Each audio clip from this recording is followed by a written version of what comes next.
Let's talk about the strategy for using the work kinetic energy theorem. To use it, we're first going to define a system, then we are going to look at what we call states of the system. So first, define your system so that way all the forces that do work are external to your system.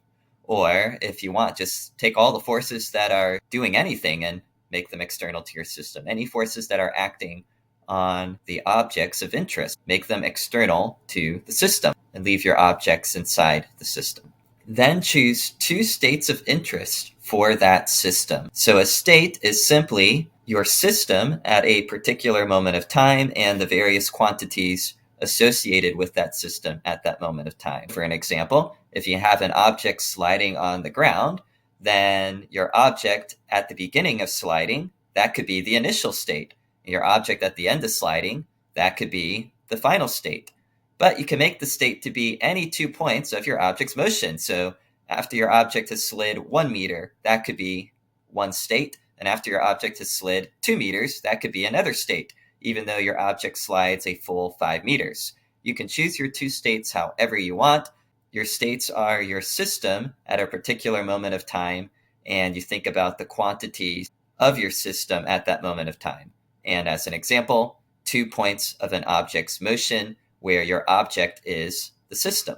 After choosing the 2 states of interest for the system, you calculate the work done by the forces between the initial and final states of the system. So for an example, we choose the initial and final position of the object to be the states of interest for our system, where the system is the object alone. And then we calculate the work done by forces from the initial position to the final position of our object. Then calculate the kinetic energy at the initial and at the final state. So this could be the kinetic energy of our object at its initial position and the kinetic energy at its final position in our example. And then, having calculated the work done between the initial and final states and the kinetic energy at the initial and final states, set them equal to each other, because that's what you do for the work kinetic energy theorem. The net work done by all the forces is equal to the change in kinetic energy, and then solve. So let's look at an example. Let's suppose that we have 2 blocks connected by a rope, and they're being pulled by some pulling force. Let's let the masses be the same for both the blocks, just for simplicity. Let's suppose they start from rest. Let's make the pulling force to be 2 newtons. And let's suppose we want to figure out what is its velocity after these blocks have traveled a certain distance. So let's suppose that we start off at x equals 0, and we want to know what is the velocity after they have been pulled for 3 meters. All right, so let's use the work kinetic energy to solve this problem. So firstly, we have to define our system. So we'll make our system to be the 2 blocks. Notice that the way I've defined my system, it's just the blocks by themselves. All the forces are outside the system. If I want to, and I will, I can instead define the following system so that the rope is inside of it. And why can I do that? Because the tension force from the rope will end up doing no net work. For example, we have tension pulling on this block to the right, and our blocks move a total distance of 3 meters. The work done by tension on this first block here is going to be whatever the force of tension is times 3 meters. What about the work done on the other block? It likewise is acting for 3 meters, and so the work done by tension on the second block is minus t times 3, because the tension force is in the opposite direction of the displacement of our second block. And if you doubt the 3 meters part, let's just, for simplicity, I'm going to say that we start off with our origin here, and I want to know what happens when this block has gone to x equals 3 meters. And so that way both blocks have traveled 3 meters indeed. They're both moving as one object, so it should work no matter what, but this is just to make the picture a little bit clearer if necessary.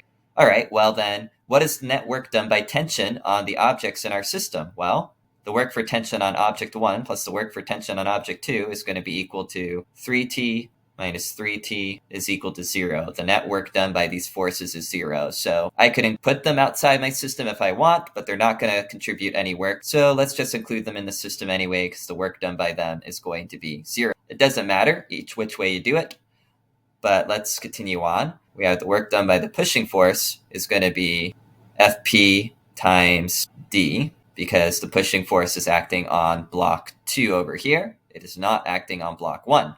Tension acts on block 1, but as we've already discussed, the work done by tension cancels out from the work done by tension on block 2. So this is the only force we have to worry about, the force acting on this block right here, block 2. If we drew the free body diagram for it, then it would look something like this, right? Then, of course, you have gravity and normal force too. We're just looking at the horizontal forces, though, because we don't have to worry about the vertical forces. I have a frictionless sliding block. All right, well, now we need to calculate the kinetic energy at our two states, and I haven't really defined this yet, so let's take a look at that. Let's define state A to be the initial state of our blocks. It's their initial position, and we'll define state B to be the final position of our blocks when we have reached x equals 3 meters, all right, when the blocks have been pulled 3 meters. Our state A is the initial position of our blocks. The state B is the final position of our blocks. We have initial state and final state. So now let's calculate kinetic energy at those two states. So at state A, we have kinetic energy. The initial kinetic energy is the kinetic energy at state A, because state A is the initial state of our block. It's state at its initial position. Well, at that initial position, the kinetic energy is our initial kinetic energy, and it is 0 because it starts from rest. How about state B? Well, state B corresponds to the final kinetic energy in our system, the kinetic energy of our blocks at that final position. We have two of them. We have kinetic energy for block 1, and we also have kinetic energy for block 2. For block 1, it's going to be 1/2 m v final squared, and for block 2, it's likewise going to be 1/2 m v final squared, because they have the same masses and they're moving together as one object, so they also have the same speeds, and that speed is going to be v final, the speed at x equals 3 meters when the blocks have been dragged for 3 meters. All right, now why did I choose my states this way? I chose them because they are the states of interest. They are the states of interest because we are looking for our final velocity, the velocity of our blocks after they have been dragged 3 meters. So it makes sense to make one of our states be when our blocks have been dragged for 3 meters.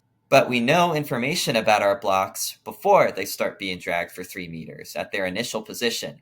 So it makes sense to make state A to be the state where we have information given to us about our system. I could have chosen any two states that I wanted, but these two states are the most convenient and practical because they will allow me to have final velocity in my equation, as well as the various quantities that I know about my object already, which is the quantities of my object at the initial position before they start being dragged for 3 meters. All right, well, I have all my quantities now, so let's calculate. The work done is Fp times d, and then we add up all the changes in kinetic energies of the objects in our system. So we want the change in kinetic energy for block 1, and then the change in kinetic energy for block 2. We write these out. We have our final kinetic energy is 1/2 m v final squared minus 0. We have our final kinetic energy minus initial kinetic energy. We have the change in kinetic energy for block 2 likewise, and there we have it. Note, and I will often do this if you see me in other videos solving problems, I actually like to just write this out right away as this, because it's a little bit of a shortcut. I can do it because the mass doesn't change between the initial and final states for either of our blocks. Then I plug in the value of the velocities at the initial and final states instead. So initial velocity is 0. The final velocity is just v final, because that's what I called it, and likewise over here. And then we end up at the same spot. Either way you do it, you then simplify the equation down, and we have 1/2 m v final squared plus 1/2 m v final squared. They're the exact same speed, same mass. I can combine them into just one term and get mv final squared. And then all that is equal to the pushing force times d, the work done by the pushing force. All right, I can solve for my final velocity then, and there you have it. If you're interested in a numerical result, I can plug in the numbers now. Our pushing force was 2 newtons, our distance dragged was 3 meters, and then we had 1 kilogram for the masses. So we get square root of 6, which you can put in your calculator, and you'll get 2.45 meters per second, because everything is in SI units. And there you have it.